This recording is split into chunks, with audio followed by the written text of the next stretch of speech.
This is Prime Crime Network. Driver texted his wife that he was making one final delivery before heading home, but he never showed up. And that is because Randall Cook was brutally murdered last week in Pasco County, allegedly at the hands of Oscar Solis, a convicted felon with gang ties who is now back behind bars. They found Randall Cook's wedding ring and car keys inside the suspect's home. So as Cook was attempting to deliver his food, the sheriff says the suspect pulled him inside and then later killed him.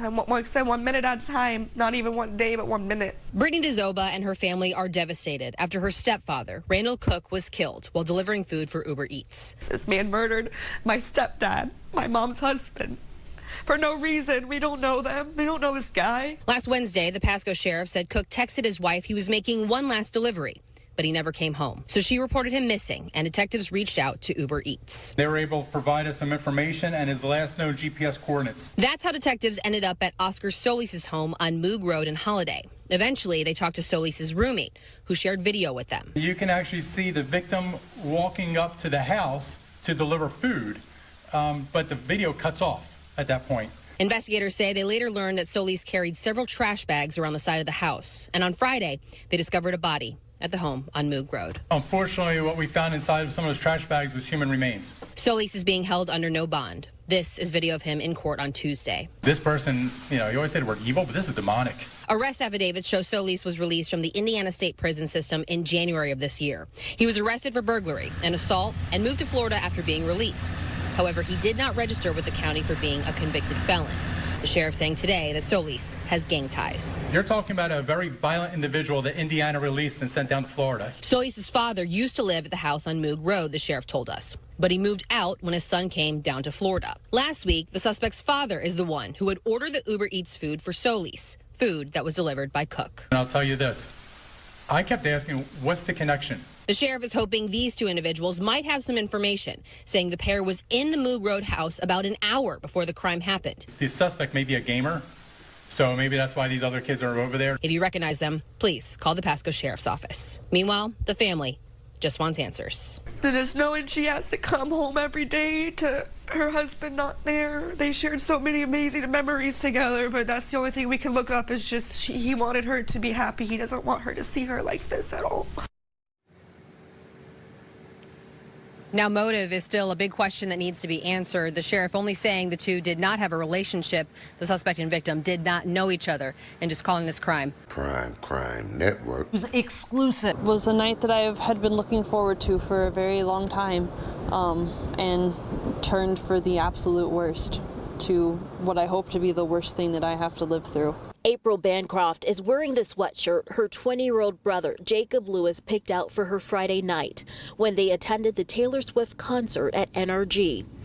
On their way home around 1:15 a.m. Saturday, Bancroft had car problems on the Southwest Freeway and made it to the shoulder. Jacob got out to push their car from behind when a suspected drunk driver ended his life and injured his sisters. Well, he stopped and got out and helped my daughter pull Jacob out from under his driver's side tire.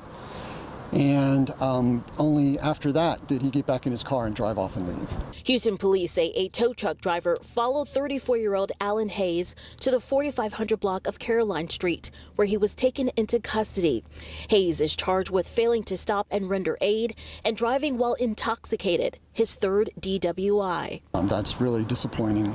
Obviously, this guy made some bad decisions, and it cost my son his life. Steve Lewis says his son was taking a gap year from Sam Houston State University to work and was expected to return this fall as a sophomore. He loved music and Pokemon. As for Hayes, he's expected to go before a judge Monday. Prime Crime Network. It was exclusive. Deadly day at a local Home Depot. A struggle to stop a suspect believed to be stealing from the supply store. The questions tonight over how it all happened, and Home Depot is mourning the loss of one of their own. Officers with the Pleasanton Police Department working into the night at Home Depot. This as confirmation comes that a victim in the shooting has died. In a statement, Home Depot writes, "We're heartbroken over this senseless tragedy. Blake was our associate and friend, and our hearts go out to his family and everyone who knew and loved him. The Alameda County coroner says they're not releasing the full name of the victim due to instructions from investigators. Shots fired at the Home Depot on Johnson Drive in Pleasanton. That was the initial police radio call that went out after shots were fired at this Home Depot in sight of Interstate 580. Witnesses told police that the victim attempted to stop a theft in progress. There was a struggle and the man was shot. Police say 2 suspects were then seen driving from the store, and officers soon caught up with them. Pleasanton PD is in pursuit requesting CHP. They're east on 580 at Foothill.